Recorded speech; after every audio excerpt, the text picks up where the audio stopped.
કે જેમાં મારું જગદીશભાઈ નું છે, હાલો નહીં, હું કઈ વીઆઈપી છું નહીં, હું કઈ મેઇન છું નહીં, મારી માન્યતા છે જીગીસાબેનની છે. પણ હું એમ કહું, ગોંડલ કોઈ ગામ તો છે કે બધા હિજરત કરી ગયા છે તો ખરા ને?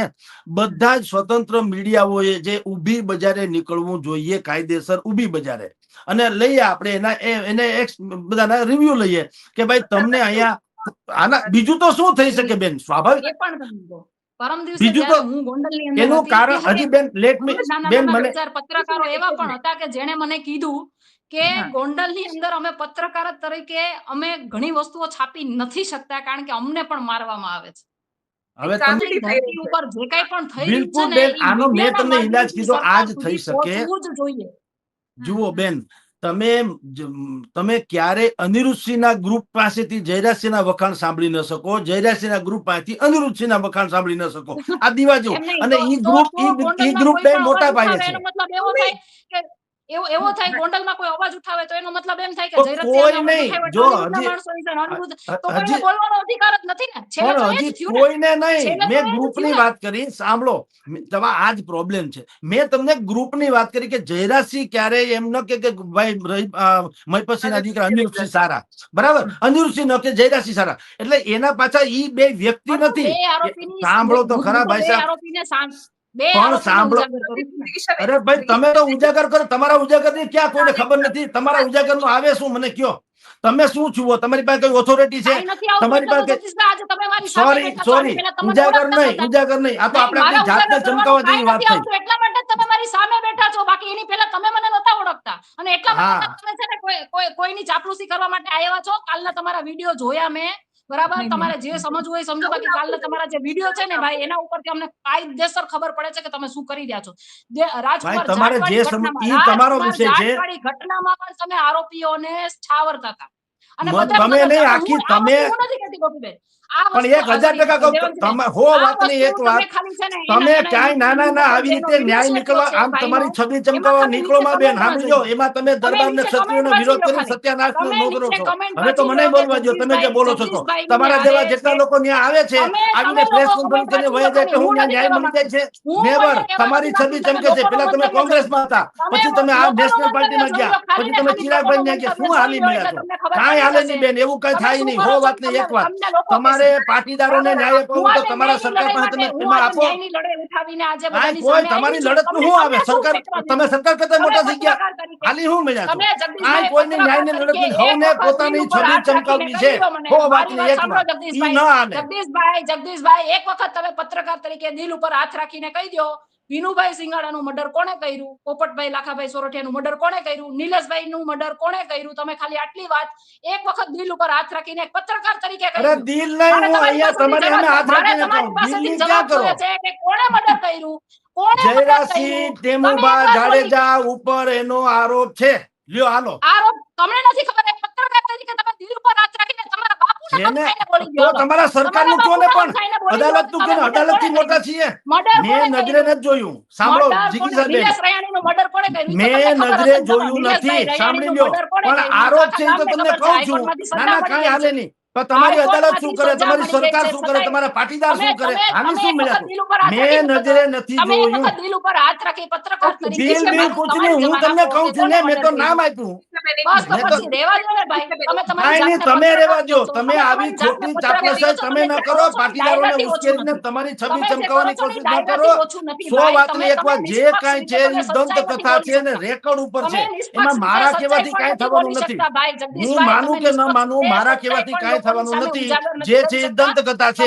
પણ તમે કહો છો એ ઉકેલ નથી. સમાજ આગળ આવે, સમાજ બહાર નીકળે, મરી જવું છે ને, ત્યાં રહેજો તો તમારે અમદાવાદથી આવીને બોલી નાખવું.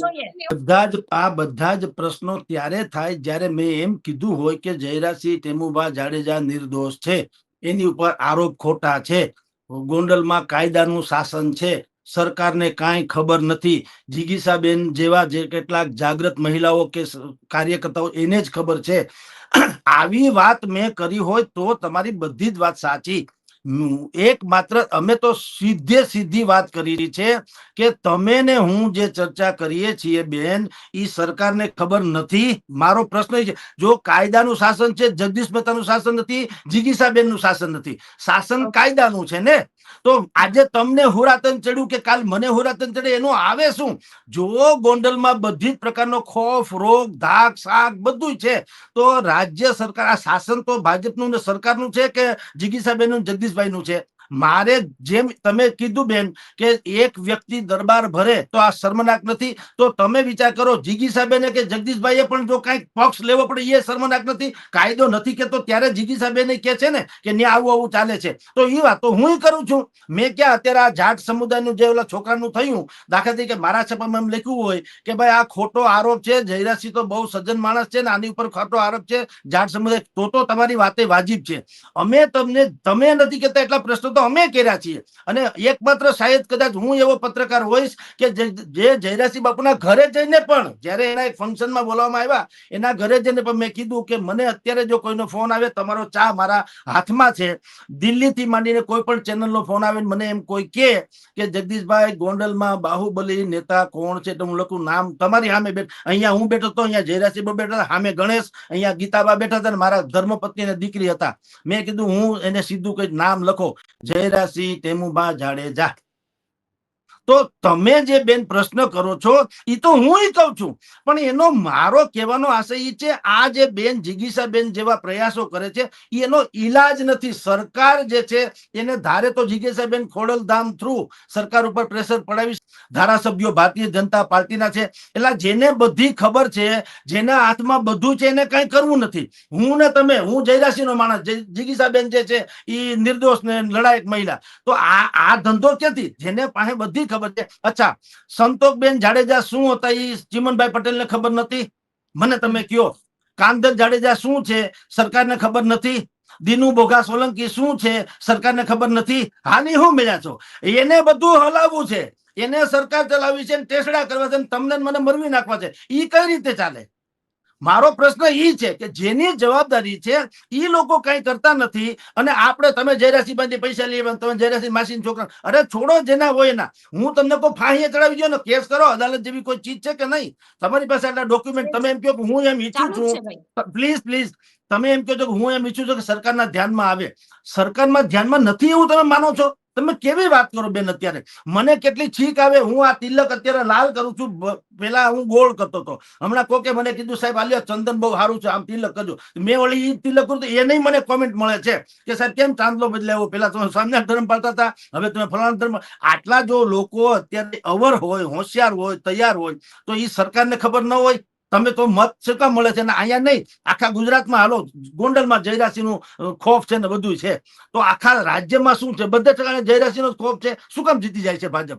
તો જે ભાજપના તમે લોકો તો સપોર્ટર છો, તમે એટલે ખોડલધામ, પાટીદાર બધા, તો એ લોકો ન કહી શકે કે ભાઈ દેશમાં કાયદોની વ્યવસ્થા થાય એટલા માટે આપણે કરીએ? ઈ કાન થતું. મારો પ્રશ્ન એ છે બેન. ઓકે. એટલા માટે જ મેં જગદીશભાઈ તમને કીધું કે મારો પરમ દિવસનું જે કઈ પણ ઇન્ટરવ્યુ હતું ને તમે આખું સાંભળ્યું નથી લાગતું. હું આજે તમે જે પ્રમાણે કહો છો ને એ પ્રમાણે હું મારા સમાજના આગેવાનો, મારા સમાજના સંસ્થાના આગેવાનોને પણ કહું છું કે જે કરવાનું છે ને કરવા માંડજો, બાકી તમને જ્યાં બેસાડ્યા છે ત્યાંથી નીચે પડતા પણ અમને આવડે છે. અને તમે એમ કહો છો ને કે શું થશે, આજે હું તમને એક વસ્તુ કહું, તમે એમ કહો છો કે શું થશે તમારા મારા અવાજ ઉઠાવવાથી શું થશે, તો શું આપણે અવાજ બંધ કરીને બેસી જવાનું? જે થાય છે ચાલવા દેવાનું છે, કોઈ અવાજ ઉઠાવવાનો જ નથી. મારા ને તમારા અવાજ ઉઠાવવાથી આજે આપણે બે સામે બેઠા છીએ, કાલે બીજા પણ આપણી સમક્ષ આવશે, જાણશે કે ગોંડલ ની અંદર શું થાય છે, અને ઈ પણ ક્યાંકથી અવાજ ઉઠાવશે. અને બધાનો અવાજ ભેગો મળીને ઉઠશે ને તો સરકારની પણ, તમે કહો છો ને જે પ્રમાણે કે સરકાર જાગેલી છે, તો જાગેલી સરકારની પણ આંખો ઉઘડશે. તમે પોતે પત્રકાર છો છતાં પણ તમને ખબર નથી કે મીડિયાની, સોશિયલ મીડિયાની, લોકોની, જનતાની શું કહેવાય ને એની તાકાત શું છે, તમને પોતાને ખબર નથી એવું લાગી રહ્યું છે. કારણ કે જનતાની તાકાત, મીડિયાની તાકાત, આ બધી એવી વસ્તુ છે જે કહેવાય ને કે સરકાર સુધી પહોંચાડીએ ને તો આ માધ્યમથી જ પહોંચાડવાનું હોય ને. કયા માધ્યમથી? સરકાર કદાચ ચલો સરકાર જાણે છે, પણ સરકાર કઈ પગલા ભરતી નથી. તો આપણે જે સરકાર સમાજ વિરોધી છે, કાયદાનું શાસનમાં માનતી નથી, આંખ મીચામણા કરે છે, એને તમે ટેકો આપો છો શું કરવા? મને કયો. હાલો, ભારતીય પાટીદારના ધારાસભ્યો, પાટીદારના ધારાસભ્ય એટલે બોલું તો શું હું કોણ કરો પાટીદારના ધારાસભ્યો સાંભળો તો ખરા. તમે મને પર્ટિક્યુલર એમ કેમ કહો છો કે તમે ટેકો હું ટેકો આપતી હોત ના ભાઈ સાંભળો હું ને તમે છોડો મેં તમને આ જ વાંધો છે. હું પહેલા પણ કહું છું કે નહીં હવે સાંભળો વચ્ચે બેન આને પ્લીઝ બોલવાનું ના કરો. સમાજનો ઉપયોગ કરે છે એવું હું વારે મીડિયાની અંદર કહું છું. તમે હવે મને સાંભળો હવે સાંભળો નહીં સાંભળો હું તમને કહું સમાજના આગેવાનો આવી રીતે સમાજનો ઉપયોગ કરીને તમે ખોડલધામમાં તો એને તમે બેન સાંભળો તો ખરા ભાઈ સાહેબ તમે તો ઉપાડી જ ધારી. જવાબદારી કોની છે? અરે છોડો સાંભળો હવે લોકોને પોતાની ફરજ યાદ અપાવવાની જવાબદારી કોની છે? બોલો ભાઈ એ બેન હવે સરકારની તમે છોડો ચાપલૂસી કરે અને સમાજમાં જે કઈ પણ મુદ્દા હોય એ સરકાર સુધી એને પહોંચાડે નહીં તો એ આગેવાનોને એની ફરજ યાદ અપાવવાની જવાબદારી મારી ને તમારી છે. બેન હવે વચ્ચે બોલતા નહીં. હું તમને એટલે મેં એમ કીધું તમે એટલે પાટીદારના ધારાસભ્યો છે કે નહીં તો જે સરકાર કાયદા પ્લીઝ સાંભળો હવે વળી પાછા પણ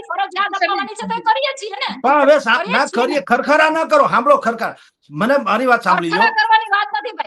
સાંભળો તમે જે બધું કહો છો ને ત્યારે જગદીશભાઈ તમે જે અત્યારે બધું કહો છો ને એ મીડિયાના માધ્યમથી હું બધું બોલેલી છું. તમે કદાચ મારું ઇન્ટરવ્યુ પ્રોપર નથી સાંભળ્યો. હાલો અત્યારે આજે ભલે બોલજો. હાલો મને વાંધો નથી. મારી વાત તમે સાંભળો.